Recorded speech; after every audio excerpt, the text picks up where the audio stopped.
What is up, my interwebby type people? Welcome to Shareware, where we share the latest and greatest in technology, automotive, pop culture, and the world around us. Now, as some of you may know, my name is Joshua Hamilton, and if you were part of that 1,000 strong that was following me over on Hamiltime, welcome to the new channel.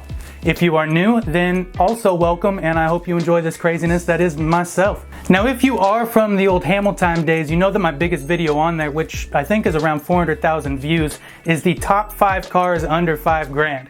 And I figured, new channel, new possibilities, let's up the ante. So we're gonna do the top 10 vehicles under $10,000, and let's jump right into it.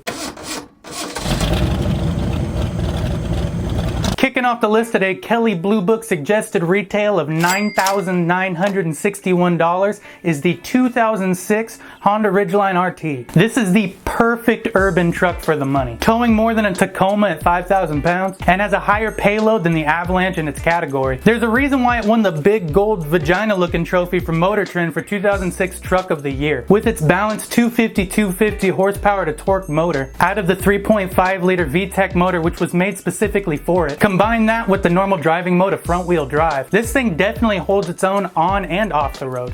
It has more than enough space for the 5-passenger capacity inside, and it handles on the corners more like a luxury sedan than a stiff pickup. On paper, it's a good compromise if you want an SUV, but you also like to haul things that could potentially be dirty. But realistically, it has 24 miles per gallon highway and a fully functional trunk underneath the bed for either storing items or using as a cooler because it does have a drain hole. It's a true competitor in nearly all categories, and easily the most capable SUV/SUT out there. And I'm not just spitting stats, I actually own the 2008 RTL model, and it's the best vehicle I've ever owned.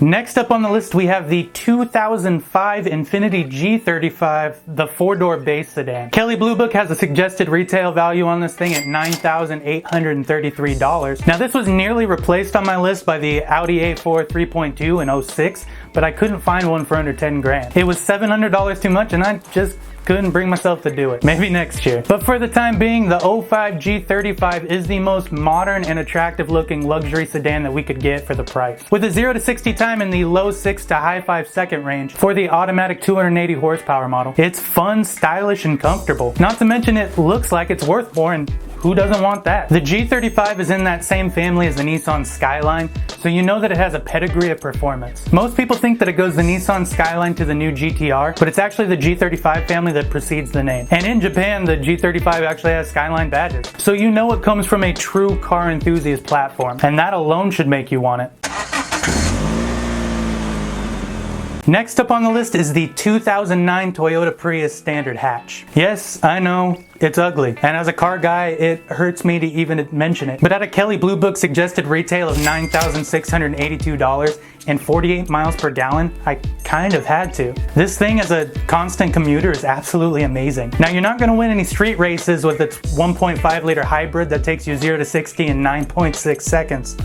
I couldn't even say that without joking. I mean, think about how great of a vehicle this would be for your male first-time driver. I mean, they can't speed and they're visually driving around in birth control. Now, the Prius didn't make the list on looks or power performance, as surprising as that may be. It did it because of its economy and its reliability. Since its creation in 1997, 90% of Priuses are still on the road, which is a crazy statistic because I can think of at least 10 of them that I physically tried to run over. And with those nickel batteries they use lasting into the high 100,000s to even 200,000 mile ranges, the Prius is no longer a risky investment. I can remember I thought it was when it first came out, but there's a reason you see so many cab companies utilizing them. They're excessively cost efficient, and that's huge when gas prices are so unpredictable. Next up on the list is kind of a palate cleanser for that Prius. We have the 2001 Mustang SVT Cobra. Now, for some of you Ford knockers out there, this might not be a palate cleanser. But I promise you, at the performance aspect, this thing is not only worth the money, but I have a feeling that someday this thing will be a big collector's item.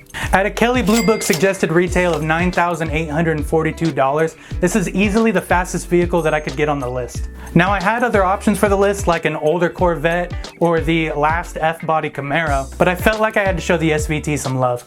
Now, is it a top 5 best looking car? Hell no. Or even the top 5 best looking Mustang?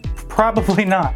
But it's hard not to love or at least respect the power coming out of its 4.6 liter V8 at 320 horsepower, which pushes this thing from 0 to 60 in 4.8 seconds, which is pretty much the same speeds that we're getting out of the brand new high performance muscle cars. This thing is truly a beast under the hood from the awkward days of the muscle car. Now sure, the interior looks like it was designed by a 6th grader with a Joann Fabric gift card. And it's clunky and it's plasticky and it's loud, but that's exactly why you should want it. And although I'm a gadgetsman and I love my technology, the simplicity of this thing makes it so all you can really focus on is the drive of the vehicle and the power that you're sending to the tires.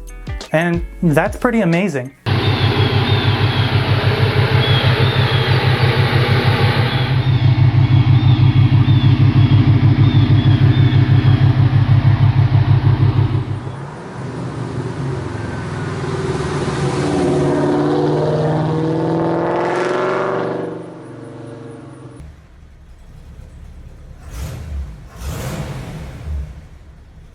Next up on the list we have the 2003 BMW Z4 with the 2.5 liter. Kelley Blue Book has it as a suggested retail of $9,542. Now the 03 Z4 made it on the list because this was the first year of the model, which means it already had that updated body style. We had to wait to see that from the 3 Series for about 3 more years. And frankly, that's the only reason why this thing beat the 3 Series on the list. I couldn't get the modern 3 Series for under 10 grand, and for that I apologize. But this list is heavy on luxury sedan and light on sports coupe anyways, so I welcome it aboard. Now, as I said earlier, it does have the updated body style, which actually gained notoriety from Automobile Magazine as Design of the Year in 2003 when it was released. Now, with its 218 horsepower inline 6, it's definitely not as peppy as the 3 liter option.